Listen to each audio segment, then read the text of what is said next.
Good afternoon, everybody. Welcome back to Two Vintage Sports Guys. We are finishing up the World Cup before we get into 6 grueling weeks of just baseball, baseball, baseball. I have back one of my special guest hosts, Mr. Ricky Goldman. Ricky, give us your intro. Hello, everybody. Good afternoon for all my fans out there today. Looking forward to talking about the World Cup from yesterday or last 2 days. And then, training camp is football is around the corner. And of course, second half baseball. Thank God, when you're a Met fan and it was over in May, like we just can't. I can't. I just can't. All right, so let's Uh, see. We're going to talk about. We'll start with the Tuesday game that just passed. We had France and Spain. France was the favorite, and spoiler alert, Spain beat them 2-0. What was some of the takeaways you got out of that? I think that Spain's defense has been dominating the whole tournament. They've only had one goal scored against them the whole time. So they've had nothing but clean sheets. And it didn't even happen on Tuesday because Mbappe was unable to penetrate. The whole offense was unable to penetrate Spain's defense, and you could just see it throughout the whole course of that match. And then, eventually Spain was able to break them with a penalty kick and then another goal on top of that. And from that standpoint, France just did not have an answer. They did not have an offense, and I think Spain's defense is going to be difficult for Argentina on Sunday. So So, who that's was the one goal that Spain gave it up to? Which game was it? Do you know? it was the oh my God, I'm blanking. Who did he just play the week before? It was Spain versus. If I Jeez, would have known it, if I know, I wouldn't ask. So why'd you ask it's that not a question? It was pop. like It's not a pop quiz. I last don't week know, is but when whoever it was, it doesn't matter because they're watching like us from home on TV now, right? So, exactly. but Yeah, but okay, so Spain, I guess Spain's it's going to be Spain's defense versus Messi and his team's offense. Even though Messi and his team's offense have like basically hit the snooze button until like the last 5, 10 minutes of every game they're playing here, right? And did it again with 2 late goals. And was Messi the one who hit the post? no, I At mean Messi's the one who gave the assist both times. The thing about that match yesterday, I watched the whole. I mean, I watched both of them, but what was really important about yesterday's match is that England scored, right? Anthony Gordon scored on a header that came to him from Harry Kane. That was in the 53rd minute. And then from that point going forward, England did absolutely nothing on offense. All they did was go into like a prevent defense. That's it. You just It said was it. a I was waiting. I was going to say prevent defense, just like football. You play not to lose, and what happens? You you lose. lose. That's exactly what they did. They played a prevent defense, which was just embarrassing because they didn't do anything, England. And then and you could just tell Argentina was extremely aggressive. They were bouncing everywhere. They were shooting. They were hitting the post. Their goaltender for England was amazing, just stopping everything that was being thrown at them. But eventually, it broke right, like in the 85th minute when Messi hit that cross over to Enzo Fernandez, and he hit it. Oh, actually, no, he kicked it over to Enzo. Enzo had a skyrocketing shot from about 20 yards back out, and then in the 92nd minute, it was basically a Messi cross over to Lautaro Martinez, who then headed it in. So it was just Argentina's offense the whole time, and they just were just over on top of them nonstop. And you could fault the coach for England for not being more aggressive, even after they scored, because you can't just have one goal against Argentina. It was proven the week before with Egypt, even 2 goals was not enough. So, So if you look at the team stats, right? England had 2 shots on goal, and Argentina had 5, right? mhm. So it was a very nice goal, right? Like you said, from England, but you can't against the reigning champions, an icon player like Messi, you got to put him away. You can't just try to run out the clock, and that's what you get. You go home, right? So, I mean, if you look at their stats, big chances created, 1 for England, 3 for Argentina.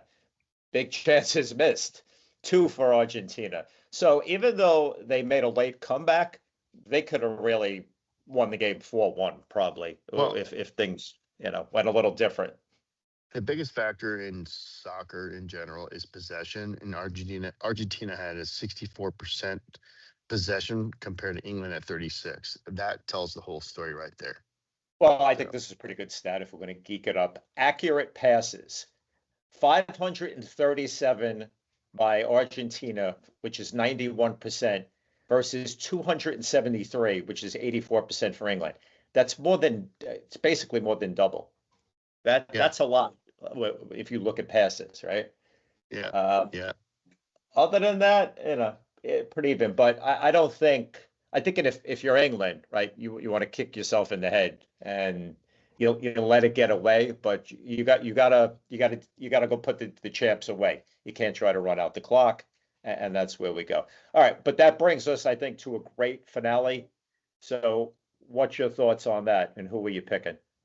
It's basically one versus two. I mean, I think everybody wants it. Two Spanish-speaking countries, which has never been done since the very first World Cup between Uruguay and Argentina in 1930. So it's the first time you have two Spanish-speaking countries going at it, which is kind of great. And I think you're gonna have offensive team, which is Argentina, compared to Spain's defense, right? And the best midfielders out there is, Danny Olmo and Rodri from Spain going against, of course, Messi and his teammates. So it's going to be a great match, and either it's going to be offense or defense, but someone's going to crack it. That I think that Spain's defense is going to hold off. And Lamine Yamal, actually, the best thing about this match coming up is watching Lamine Yamal versus Messi, because I'm not sure you saw this, and I don't know whether or not there's an accurate picture, but there was a picture that was broadcast of showing Messi like 15, 16 years ago with Lamine Yamal in a bathtub. Like he was like taking care of him in a bathtub. Did you see that picture? No, Like I he, like did he, not, but I will you post get, it as part of this it's hilarious. podcast. It looks like something that's kind of AI driven, but it could be true because I showed a picture of when Messi had long hair when he was playing for Barcelona, so it probably could be accurate, but it's just kind of funny. So All right, so let me get you right. So you are taking Spain, right, over I'm taking the Spain. favored Argentina. Correct. I'm gonna take Okay. Spain. Got got I'm sorry, what? I never mind. I said I will take Argentina because I don't think they've played great this tournament, but like champs, they've made sure they've come back and won every game, right? Here they are again in the final, and I just somehow see it happening again. I don't know if it comes down to another shootout, right? Another penalty kick shootout at the end, but I mean, let me ask you this question. Messi turned 39, right? During Right. this 39 years old. I mean, you got to give it to him, like running back and forth. If you were to compare all the major sports, who do you think's got it the hardest? Which sport for a 39-year-old to go out there and perform at a high level? Is it him having to run back and forth on that field versus the court size of a basketball court or ice hockey ring or a baseball player or even a football player? Is this potentially the hardest thing at 39 years old to compete with people half your age out there? There's not too many Tom Brady's out there, right? You Yeah, don't see but too many Tom Brady basketball. didn't have to run around at 39 No, years old with 40 years I old. understand, but he still had big guys coming after him. You don't see too many 39-year-old basketball players going up and down the court either. Sure, you got LeBron now at 40.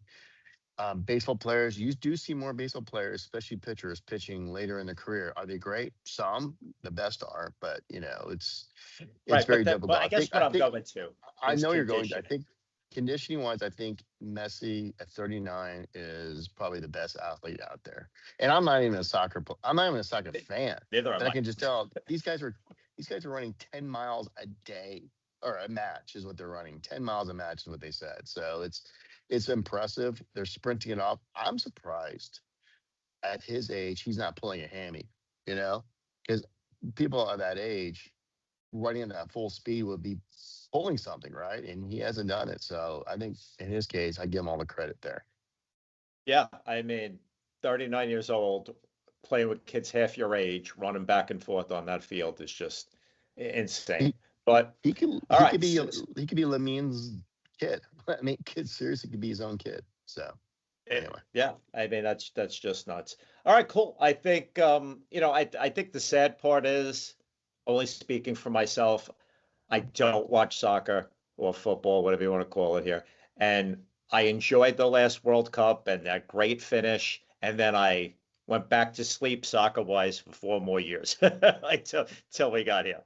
well, you know what's going to happen on Monday, this upcoming Monday. The word offsides is only going to mean some big defensive lineman crossing over and tackling a quarterback beforehand. That's what offsides is going to mean. We're going to go back to the what we think of offsides versus what the rest of the world thinks of offsides. So Actually, when I think of offsides, I think of hockey, but which is very similar to soccer, right? But I get you. I get you. I love American football just as well. But all right, yeah, well, we got a great final. We had a great semifinal. It's been honestly, it's been a great World Cup.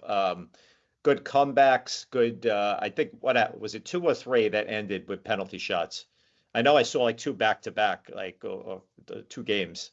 I think there was four. There was penalty kicks, and that's actually my favorite of the tournament. Is watching that. At first, you would think this is dumb, like this is a terrible way to end it, but it's probably the most gut wrenching for anyone, especially with a goaltender. I mean, think about it, or the goalie. I mean, here he is. He has to take a guess. It's incredible, and if anyone who can I, I stop it, I'm impressed. yeah, I agree. What I guess, and again, not a fan, so the last players should be telling them how to alter their game. But I'm surprised, like if the MLS or any other European, clubs and leagues wanted to do it like that, it's the same thing with hockey. But come playoff time, you can't end the game on penalty shots, right? Like in hockey or like this thing they call playoffs. I'm surprised. I mean, how long could you keep them out there running after two 15-minute overtime periods? I guess that's why they kind of do it. They have to be exhausted, right? I Hmm. guess what I'm saying is, how many 15-minute overtime things could you keep going if they're not scoring, right? Before they just actually have heat stroke and pass out on the grass out there. But it's Well, kind of when you we've lose seen that way. yeah. We've seen finales. I mean, we saw in 1994 when Italy got beat by Brazil that I don't know who the guy's name is, but he's the famous guy from Italy who missed that goal. And that was what changed it right there. The penalty kick, I should say. And then, of course, Yeah, and then for women's in 1999 with Brandy Chastain, remember that? That was a yeah. penalty kick. She took off her shirt. Rest is I, history I, then. I will continue to advocate for this. For those two 15-minute overtime periods, remove at least one or two players off that field, open it up, score. And every other sport has made modifications over time. Like, why not soccer? Well, well, you know what they should probably do is just go back to a golden goal because they have two halves in extra time. So they have a 15-minute going each direction. Even if you score, you still get the other team gets a chance to score again. I think if you really want to kind of reduce it, then I think a golden goal like they do in hockey would probably be one way of doing it. Hmm. So All right, well, we'll see if and when anyway, they do anything like that. But all right, well, we're set up for it. I think we've covered the basics, and we're going to call it there. So say goodbye, Mr. Goldman, and thank you for your guest spot. goodbye, everyone. Thank you very much. And are we doing a wager here for this match? Because if so, I'll take Spain. Oh yeah, I'll take Argentina. Put it down for a lunch. All Well, right. We got it for we'll lunch. we'll Excellent. Okay. collect it in December. All right. Perfect. Thank you guys very much. We'll be talking baseball, football next time. All right, all. Take care. Remember to follow us and enjoy the cup.